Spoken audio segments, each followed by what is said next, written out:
es absolutamente imposible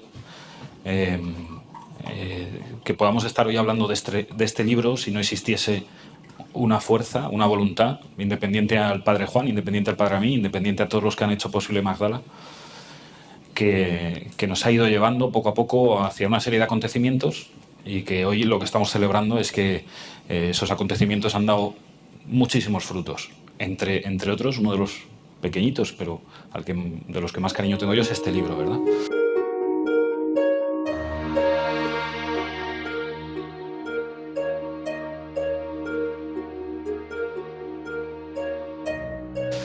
Pero os voy a contar por qué me decidí a escribir este libro. Este libro es el proceso de una espera más que de una búsqueda.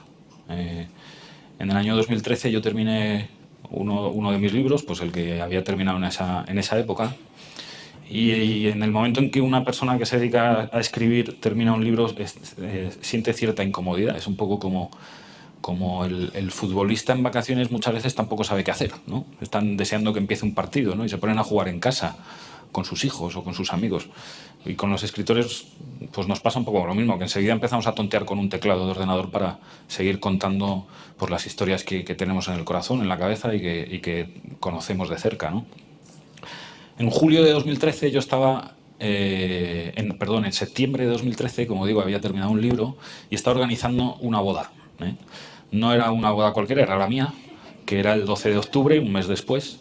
Y bueno, entre organizaciones y preparativos y discusiones y peleas y reconciliaciones con la parte contrincante, pues un miércoles por la tarde me fui a una iglesia de Madrid que se llama San José de la Montaña a rezar un rato.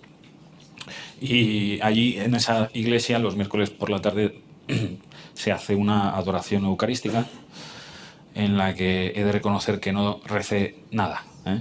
8:30 de la tarde, un día agotador, como digo, se apagan las luces, ponen incienso, ponen una música de violín encantadora y me quedé dormido en el banco.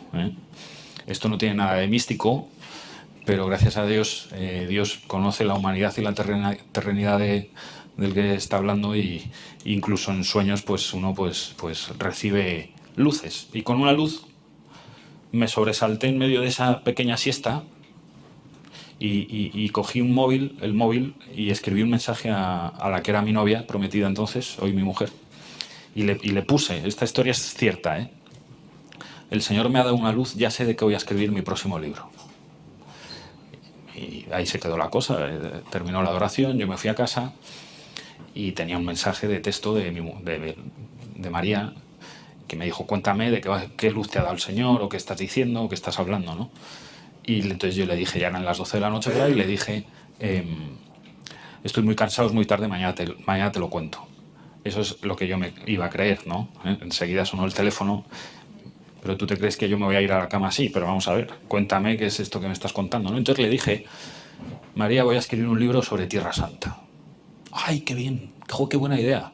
Oye, ¿y de qué va a ser? ¿Vas a ser una guía de peregrinaciones? Y entonces yo ahí me sentí un poco herido, ¿no? Y, hombre, uno tiene un caché un poco... Las guías están bien, son necesarias, pero ojo, espero contar algo más interesante, y además guías hay muchas y mucho mejor de las que yo podría hacer. ¿Y qué va a ser? ¿Un libro histórico de Jesús o sobre Jerusalén o qué es lo que vas a hacer? Y dije: mira, no tengo ni idea, pero como dentro de un mes vamos a Tierra Santa de viaje de novios, seguro que allí Dios acontece. Y tuvo su manera de acontecer. Efectivamente nos casamos, fuimos a Tierra Santa. Yo había estado en Tierra Santa en el año 2006, y en el año 2006 había conocido al Padre Juan, que me acompaña, y él ya me había contado un poco que había comprado unos terrenos, que tenía una idea de hacer una iglesia, que le gustaría subirse a una barca o algo así. En fin, bueno, yo pensé que aquel sacerdote con mucha simpatía y muy buenas intenciones iba a necesitar mucha ayuda del cielo para aterrizar esas ideas que tenía. Hoy doy fe de que el cielo le ayudó, le ayudó mucho.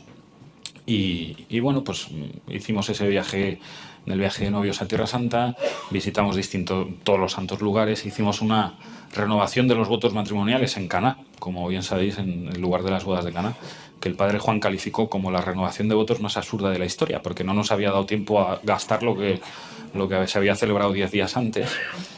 En ese viaje al padre Juan solo le vimos esa celebración en Cana, y la última noche en Jerusalén pues nos quiso invitar a cenar, ¿no? En esa cena en Notre Dame, en la azotea de Notre Dame, las mejores vistas que podéis imaginaros de Jerusalén están allí en Notre Dame. Y cenando allí en un marco incomparable, el padre Juan me contó buena parte de la historia que contiene este libro. Y bueno, pues a los contadores de historias nos gusta escuchar buenas historias, y aquella historia tenía pinta de ser un gran historión, ¿no? Sin embargo, yo pues simplemente me dejaba, agradecía lo que me estaba contando y degustaba la cena, y luego después de la cena pues tomamos el postre, y ya con un gin tonic en la mano, el padre Juan me dijo: ¿por qué no me escribes un libro contando esta historia? Entonces mi mujer, que estaba a la derecha, dijo: no me lo puedo creer. Y el padre Juan le dijo: ¿qué pasa, mi niña, que no es escritor tu marido? Y dije: padre, es que no me lo puedo creer. Entonces yo le dije: padre, no se preocupe, que yo vuelvo a casa, hago las maletas, me traigo la grabadora y empezamos a escribir el libro sobre Tierra Santa, ¿no? Por eso digo que era un libro esperado, aunque no buscado, pero en tantas ocasiones pues la providencia va actuando así, ¿no? Primero te va preparando, te va avisando, uno se va dejando hacer más o menos como puede, que no siempre te sale lo de dejarte hacer. Y bueno, pues aquí estamos presentando este libro.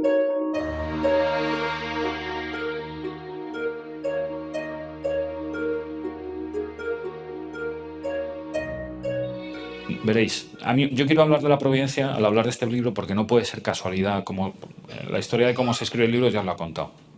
Pero no puede ser casualidad, es absolutamente imposible que el padre Juan Solana, de Puebla, México, formador de novicios en Nueva York, sacerdote de una congregación, los Legionarios de Cristo, que además estuvo un tiempo en Italia, se haya convertido en descubridor, en arqueólogo, en ingeniero, en constructor, en recaudador de fondos, en promotor de Tierra Santa, todo eso sin quererlo, y sin haberlo pretendido y sin haberlo buscado. Por eso digo que lo que contiene este libro es una concatenación asombrosa de milagros que van llevando a que se haga uno de los descubrimientos de la arqueología judeocristiana más importante de los últimos años, ¿no? No puede ser casualidad, cosas que el padre Juan me fue contando en esos viajes a Tierra Santa. No puede ser casualidad que antes de que el padre Juan naciese, unos cuantos años antes, su madre, que en paz descanse, en un retiro espiritual, viviese su propia conversión a raíz de una meditación en torno a la figura de María Magdalena. Una experiencia que no compartió prácticamente con nadie. Con la primera persona que compartió fue con el padre Juan siendo ya seminarista, y que dejó esa pequeña semilla de la devoción a María Magdalena en ese joven padre Juan. No puede ser casualidad que cuando el padre Juan tiene la primera inspiración de construir una iglesia en Galilea y un albergue para peregrinos en torno al mar de Galilea, y empieza a merodear un poco las posibilidades de adquirir un terreno, el terreno que le ofrecen, el único terreno que le ofrecen, es justo el que ocupa el espacio en el que se presumía que estaba, o que había estado en tiempos, la Magdala de María Magdalena. No puede ser casualidad, tiene que ser diseño inteligente. No puede ser casualidad que el único uso que se había dado a ese terreno hasta entonces había sido un hotelucho, un hotel, que no tenía construcción, no tenía cimientos en la construcción, porque eran bungalows. Por lo tanto, la ocupación de ese hotel, con el poco evangélico nombre de Hawaii Beach, lo que había hecho era conservar las ruinas de lo que se conservaba por debajo. No puede ser casualidad que el padre Juan, rector de un seminario en Nueva York, como digo, la tarde del 10 de septiembre de 2001 se riese un poco de los acontecimientos y de la mentalidad obsesiva de los americanos, en concreto de una empresa que se había llevado sus oficinas lejos de Manhattan, porque decían que podía haber un atentado terrorista en Manhattan. El padre Juan se ríe de ellos, y es la víspera del 11S, y el 11S tenía el padre Juan preparada con sus seminaristas una excursión a las Torres Gemelas, que se desactiva durante el desayuno. Yo no puedo creer que eso también sea casualidad, que la providencia cuide del padre Juan de esta manera, para seguir adelante con su vida y hasta Magdala. No puede ser casualidad tampoco los encuentros que se narran en el libro con personas de bien, gente a la que el padre Juan no conocía, a la que el padre Juan no buscaba, se la iba encontrando por la calle, que le han ido apoyando, en algunos casos de forma asombrosa y milagrosa, con la financiación del proyecto y con el desarrollo de todas las cosas que han ido sucediendo. Algunos de ellos, muchos de ellos, unos cuantos, pues ya nos acompañan desde el cielo. Yo recuerdo a uno del que no voy a decir el nombre, que además está por aquí su familia, que se empeñó en poner una pica en Flandes, la puso en Galilea, ¿eh? Y con esa pica en Galilea se fue al cielo, y de qué manera, ¿no? De una forma muy, muy gallarda y muy española. Y por dejar un poco la bola ya en manos del padre Juan, voy a contaros qué puede suponer o qué se empieza a atisbar en qué es Magdala. Magdala es un pueblo del siglo I. O sea, las ruinas que se han encontrado son tal y como quedaron abandonadas en el año 68. No ha habido una remodelación, ha habido un abandono. Entonces, son las ruinas de un pueblo tal y como era en tiempos del Señor, con los tesoros que muchos de vosotros pues ya habéis conocido, porque habéis podido oír la historia o leerla en internet, sobre todo esa sinagoga en la que se encontró la famosa piedra de Magdala, que es una réplica, es una maqueta de su tiempo del templo de Jerusalén, única, muy extraña, que a los arqueólogos están exprimiendo la cabeza para sacarle todo el jugo, y que nos está contando unos secretos asombrosos de las primeras comunidades judeocristianas, de esa primera generación de cristianos. Pero sobre todo el descubrimiento de Magdala, y así lo he entendido yo y lo ha entendido mi mujer, que estaba allí conmigo también trabajando, nos da pie para tres cosas. La primera de todas, para que construyamos una cultura de peregrinación a Tierra Santa. Nosotros que somos cristianos no tenemos esa cultura impregnada en nuestras familias, en nuestra tradición. Veréis, yo por motivos de trabajo he conocido 8 países musulmanes, y además en esos países musulmanes he tenido que hacer viajes internos y visitas muchos aeropuertos, ¿no? En los aeropuertos muchas veces te toca esperar mucho tiempo y tú lo que haces es observar. Y a mí siempre me llamó muchísimo la atención las cantidades ingentes de peregrinos musulmanes que hacen su famosa peregrinación a la Meca, que ellos tienen un precepto, como sabéis, de visitar la Meca una vez en la vida por lo menos, ¿no? Y en los países musulmanes, en los aeropuertos de estos países, ves las cantidades y cantidades y cantidades, familias enteras con los petates a cuestas que van a hacer esa peregrinación que hacen solo una vez en la vida. Y a mí ahí me dio para reflexionar por qué yo, siendo cristiano, en la vida me había planteado ni siquiera visitar los lugares de mis raíces, ¿no? El mar de Galilea, el monte de las bienaventuranzas, Belén, Jerusalén, porque esos sitios están allí, no son leyenda, existen de verdad y están custodiados por los franciscanos, dejándose la vida desde hace tantísimos siglos, ¿verdad? Entonces, la primera inquietud que nace de este descubrimiento de Magdala es que vayamos a Tierra Santa, que vayamos, que construyamos esas peregrinaciones en familia, con amigos, pero por lo menos una vez en la vida, que tengamos la experiencia de tocar y de ver los lugares santos, porque no son un lugar más, son la tierra del Señor y donde empezó todo. Es el epicentro de la cristiandad. La segunda inquietud que a mí me surge y que todavía estoy en proceso de ir discerniendo es María Magdalena. ¿Qué imagen tan equivocada tenía yo de esta mujer? En ocasiones, pues porque se ha inventado mucha leyenda en torno a su figura, y en otras ocasiones porque también desde la propia Iglesia se ha tergiversado su personalidad y su historia. Descubrir quién era María Magdalena a mí, vamos, me ha enloquecido, por así decirlo. No, de todas las personas a las que Jesucristo, una vez resucitado, se podía haber presentado, si escogió a esta es por algo. No era una más. Si de todas las veces que los evangelistas citan a ese grupo de mujeres que acompañaban al Señor, ayudándole en su ministerio, con sus bienes, si de todas esas veces que citan esa lista de mujeres, la primera que sale citada por los evangelistas, que además la conocían, 3 de los evangelistas conocían al Señor y esa primera comunidad, si la citaban a ella por primera, en ese primer orden, no era por casualidad, es que tenía un papel muy importante. Entonces, hacer una catequesis rigurosa, fidedigna y además justa con María Magdalena es necesario. Para mí está siendo un gran descubrimiento esta santa, que además este año pues ha elevado a fiesta litúrgica mayor su festividad en verano. Y en tercer lugar, que esto implica una catequesis mayor, y el padre Juan la tiene muy bien cogida, y además ha construido allí en Magdala pues el centro de la mujer y el atrio dedicado a las mujeres que acompañaban al Señor. Es aprender y saber valorar en su justa medida el papel de la mujer en la Iglesia, desde la primera comunidad cristiana, ¿no? Como he dicho, ese grupo de mujeres que acompañaban al Señor sirviéndole con su trabajo, con sus bienes y también con su testimonio, seguro. Estas mujeres no estaban calladas, obviamente. Ellas contaban a sus amigas, a sus vecinas, a las mujeres de los demás, a las personas que se iban encontrando, qué vivencias iban teniendo con el Señor en el día a día. Tened en cuenta que la vida pública del Señor fueron 3 años y que debió de dar para muchos. Y si me permitís, voy a leer una cita del libro, que con esto ya termino, pero porque es donde yo quise poner el acento en ese papel de las mujeres en la Iglesia y en la primera comunidad cristiana. El proyecto Magdala será un foco de aprendizaje para los hijos de la propia Iglesia sobre lo mucho que le debemos a María de Magdala y a esas otras muchas que acompañaban al Señor.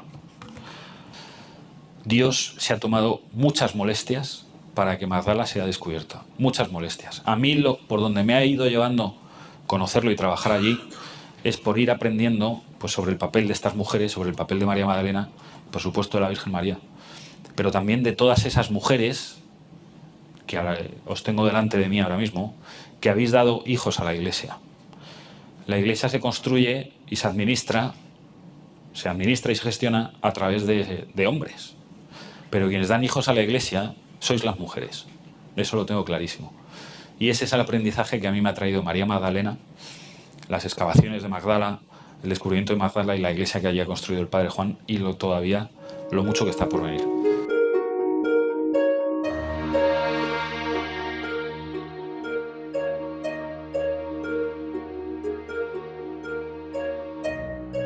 Dice Jesús que no sabe si ha logrado transmitir en su libro las muchas conversaciones y tantas experiencias de 12 años de este proyecto.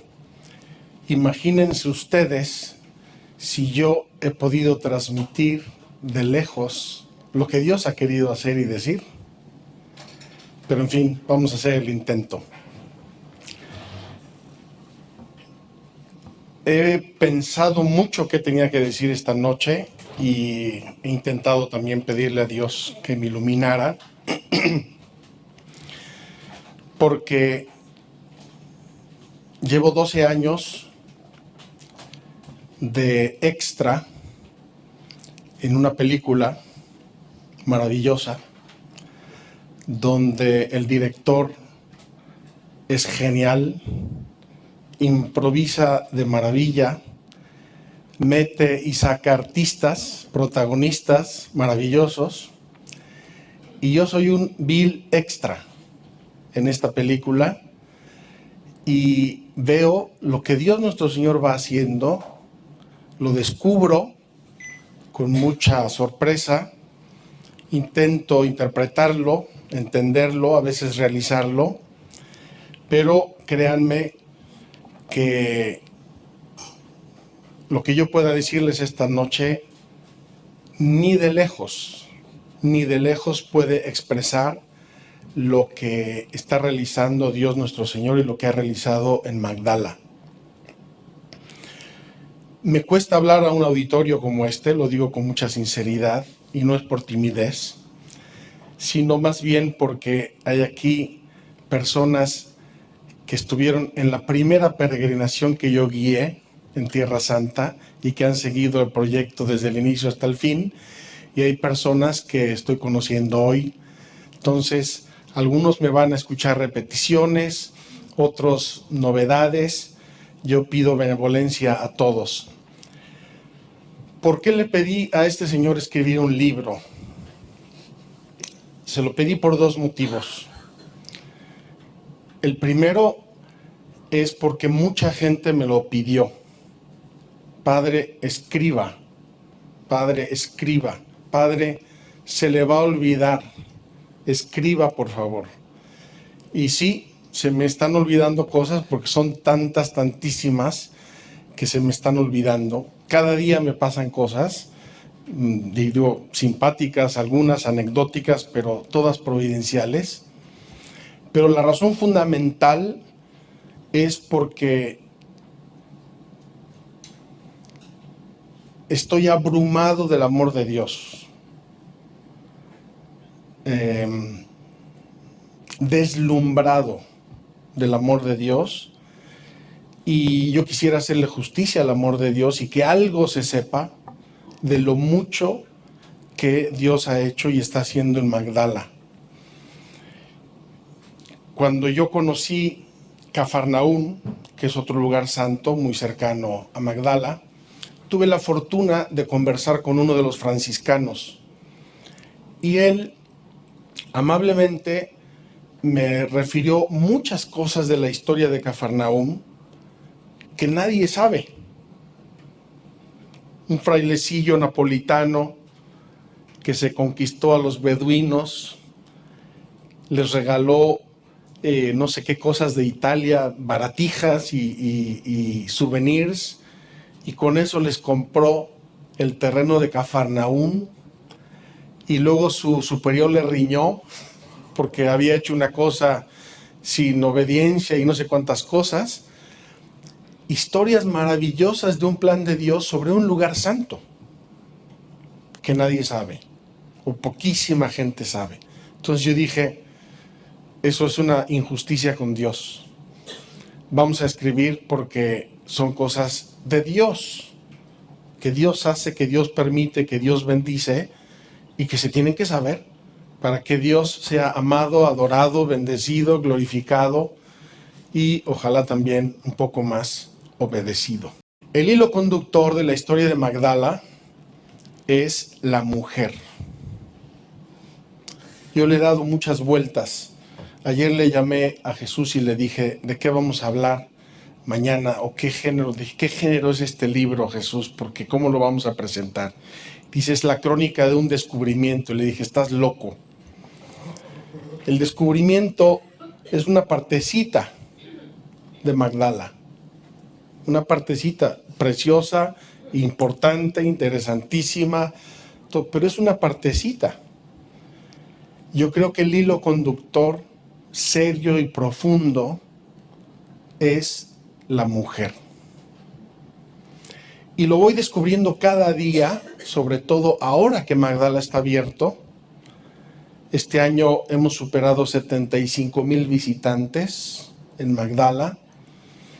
Recibo emails de algunos de ellos, normalmente mujeres, donde expresan su experiencia, lo que han vivido, lo que han sentido, lo que les ha ayudado, etc. Y me convenzo cada vez más de que el hilo conductor de Magdala es la mujer. Yo escuché hace muchos años a un cardenal italiano, bastante anciano, que en una entrevista, en un documental sobre los mandamientos, en el año 2000, era el gran jubileo, el entrevistador le hizo una pregunta brutal. En medio de los coloquios, y uno opinaba una cosa, el otro otra. A un cierto punto, este hombre le pregunta al cardenal así a bocajarro, en un programa que estaban viendo posiblemente 15 o 20 millones de italianos. Eminencia, ¿usted ha visto a Dios? Imagínense, todo el mundo, yo también, me quedé seco esperando a ver qué va a responder el cardenal.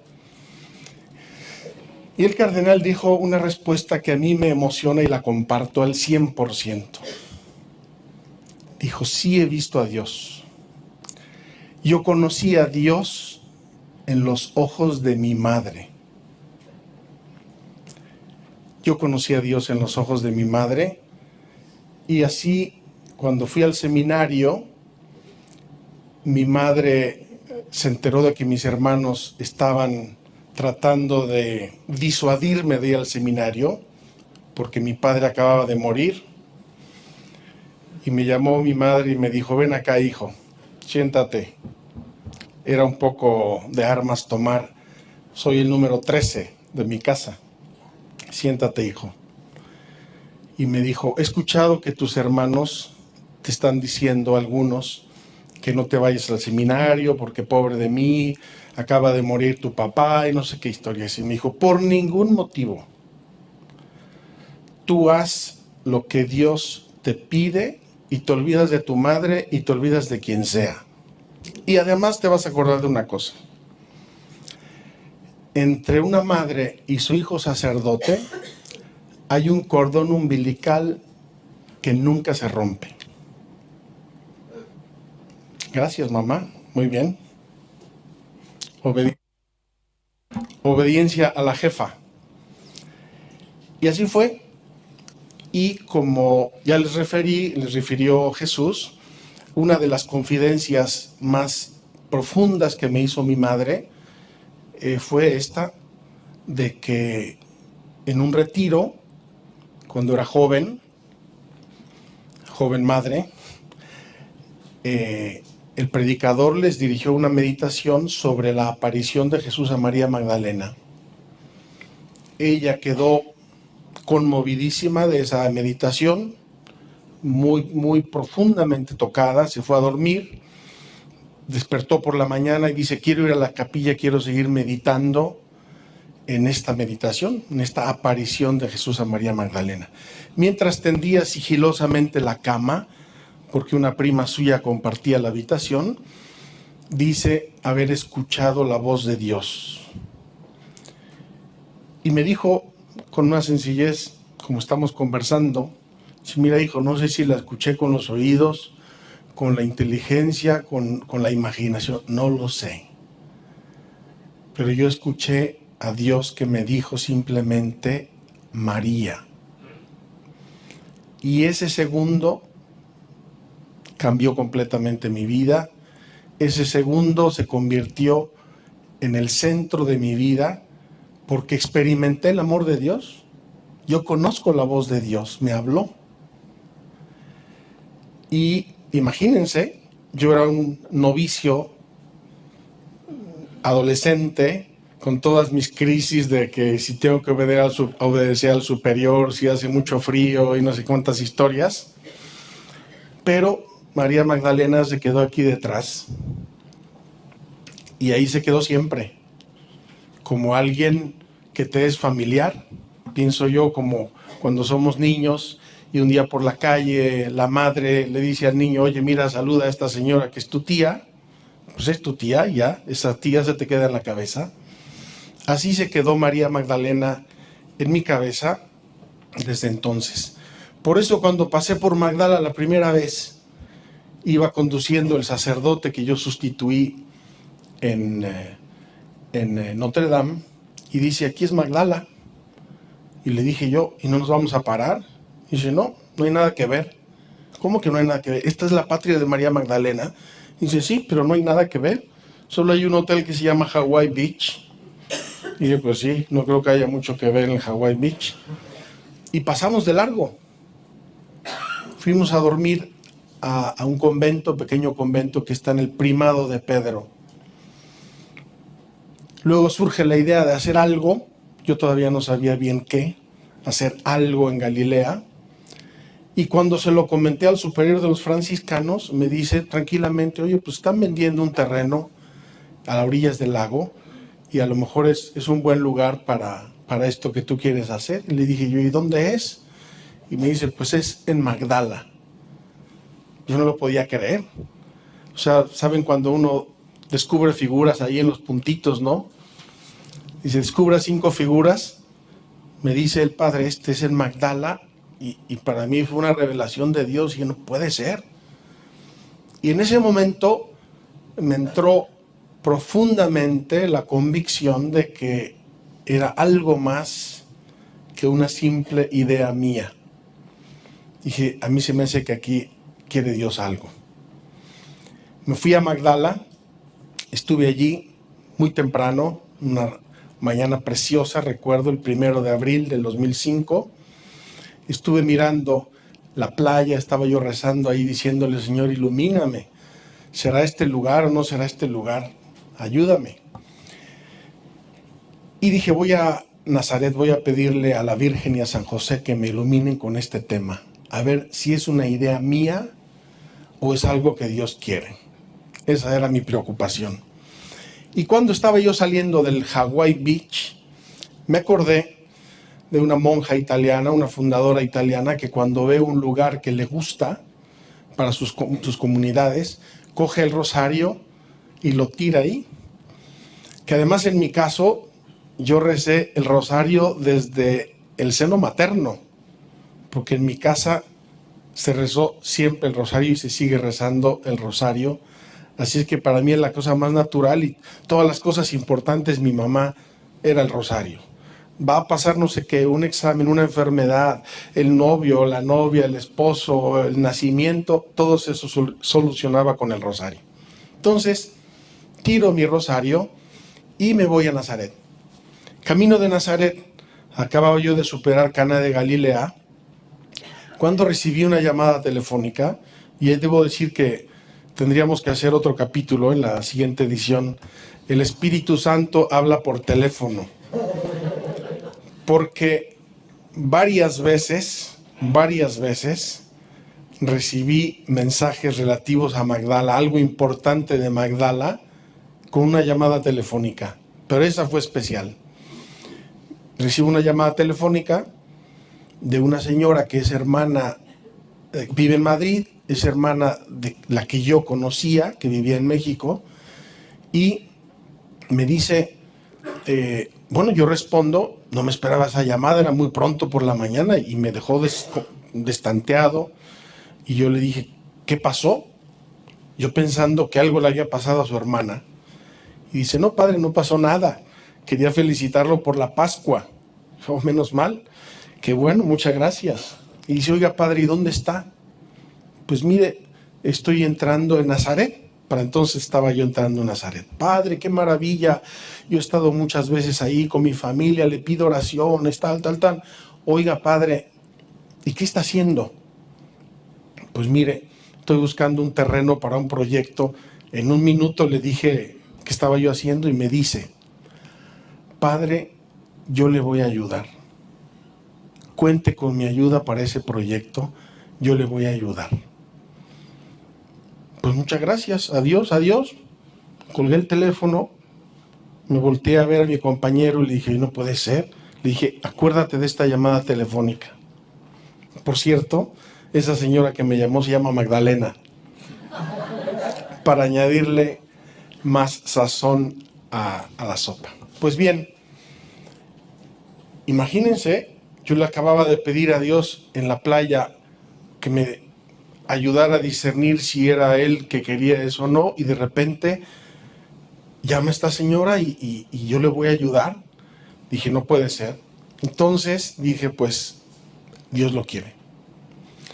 Nosotros en la vida religiosa tenemos un sistema para saber si Dios quiere una cosa o no, y es infalible. Es la obediencia. Llamé a mis superiores y les dije, necesito hablar con ustedes. Me citaron en Roma y casualmente hablé con nuestro superior general la víspera de la elección del Papa Benedicto XVI. Me acuerdo muy bien, o 2 días antes. Le dije en 3 minutos lo que pensaba hacer y qué quería hacer y me dijo, sí, muy bien, aprobado. Nada más que usted consigue todo. Y dije, oiga, gracias por la aprobación. Cuando mi superior me dijo, aprobado, dije, Dios santo, es que Dios lo quiere. Es que ya no es una idea mía. Ya no me puedo echar para atrás. Porque ya me lo aprobó mi superior. Es voluntad de Dios. Y ahora lo voy a hacer. Y Dios me va a bendecir. Y así comienza esta historia de Magdala, que, si les soy sincero, el inicio de la historia de Magdala era simplemente hacer, digo simplemente entre comillas, hacer un Notre Dame en Galilea. Para aquellos de ustedes que no han estado en Tierra Santa, Notre Dame es una casa de peregrinos, es del Vaticano, es preciosa, está enfrente a la muralla de Jerusalén. A eso fuimos a Tierra Santa a dirigir Notre Dame, pero enseguida también nos dimos cuenta de un aspecto práctico, y es que todos los peregrinos que visitan Tierra Santa tienen dos fases en su peregrinación: Galilea y Jerusalén. Entonces ya estábamos en Jerusalén, como que era necesario, casi forzado, tener un lugar en Galilea. Y entonces también con esa idea práctica es que había surgido la idea de hacer algo. Entonces vamos a hacer una casa de peregrinos, compramos el terreno, hicimos el proyecto, nos lo aprobaron, vamos a empezar a construir y aquí la sorpresa: empezando a construir y preparando el terreno según la ley de Israel, no la de nuestros padres Abraham, Isaac y Jacob, sino la ley actual. Hay que hacer una excavación arqueológica. Empezamos la excavación arqueológica, yo estaba en México y me dijeron enseguida: padre, ya salieron aquí 4 piedras. Santo Dios. En México, encontrar arqueología y perder un terreno es exactamente lo mismo, porque te lo expropian. Y a los 3 días, padre, ya salieron más piedras. Santo Dios, no puede ser. Entonces pasé unas semanas en México, y cuando llegué a Tierra Santa dije: voy a ir a Magdala inmediatamente, y me fui a Magdala. Y justo cuando llegué a Magdala, acababan de descubrir no solo piedras, sino también frescos. Y ya empezaban a sospechar los arqueólogos que ahí había algo muy importante. No sabían todavía qué, pero aquí hay algo muy importante, y esto es algo muy importante. Y entonces siguieron excavando, y después de pocos días ya llegaron a la conclusión: esto es una sinagoga. Es una sinagoga del siglo I, y eso me conmovió profundamente, porque dije: tenemos todos los escenarios de la vida de Jesús, excepto una sinagoga del siglo I. Es un regalo de Dios. Entonces, una sinagoga, seguimos excavando, etcétera, y todo lo que ha venido detrás con el proyecto. ¿Por qué digo, pues, y así me introduje, que Magdala, el hilo conductor, es la mujer? En primer lugar, por la experiencia de mi madre. Segundo lugar, por el rosario. Tercer lugar, por las arqueólogas, son mujeres. Cuarto lugar, la arquitecta, ¿cómo se dice en España? La arquitecto y las artistas de la iglesia de Magdala son todas mujeres. Y también porque en todo este proceso, si me permiten, me ha tocado meter el dedo en la llaga. Una de las necesidades más apremiantes de nuestro tiempo es la mujer, la dignidad de la mujer, la vocación de la mujer, su misión en la sociedad, su misión en la iglesia, su misión en la familia, su misión en la política. En todos los ámbitos es urgente la presencia de la mujer. Y eso lo he ido descubriendo con los miles y miles de peregrinos que pasan por ahí, y en mis conferencias y en mis visitas y con los peregrinos. Pero sobre todo tengo una experiencia que repito siempre: cuando llevo a la iglesia a los grupos de peregrinos y los reúno ahí en el centro del atrio de las mujeres, y les digo: ¿quién ha sido en tu vida la persona más importante para tu fe y tus valores? El 99.9% de las veces la respuesta es: mi mamá. Son las mujeres las que edifican el mundo espiritual. Son las mujeres las que edifican el templo santo de Dios, que somos nosotros. los seres humanos que estamos hoy sobre el mundo. Y se lo he preguntado a musulmanes, y se lo he preguntado a judíos, y se lo he preguntado a cristianos de todas las denominaciones, y la respuesta es siempre la misma: mi mamá. Ahí rarísimamente, y para confirmar la regla, alguno dice mi papá o mi abuelo o quien sea, pero 99.9% de las veces es mi mamá. Una idea verdaderamente para terminar, y es que en Magdala, por algún motivo misterioso y providencial también, han confluido tantas personas, tantas instituciones, que a mí me deja deslumbrado. De veras, créanme, me abruma. Podría yo haber traído la lista de iniciativas, sugerencias, propuestas, ofrecimientos de este año, universidades, cantidad de cosas, de gente que quiere hacer ahí algo. Nosotros hemos llamado Magdala el lugar de encuentro de la historia judía y cristiana. Lugar de encuentro de la historia judía y cristiana. Y la foto que puse antes, que posiblemente ustedes no saben todavía de qué se trata, describe perfectamente ese encuentro. Esa mano es la mano de la hemorroísa, está tocando el manto de Jesús, como recordarán ese pasaje del Evangelio, queda curada, dice Jesús, alguien me ha tocado. Ese encuentro entre el ser humano, en este caso una mujer, las mujeres, y Jesús, es la maravilla, el milagro que se da cada día en Magdala.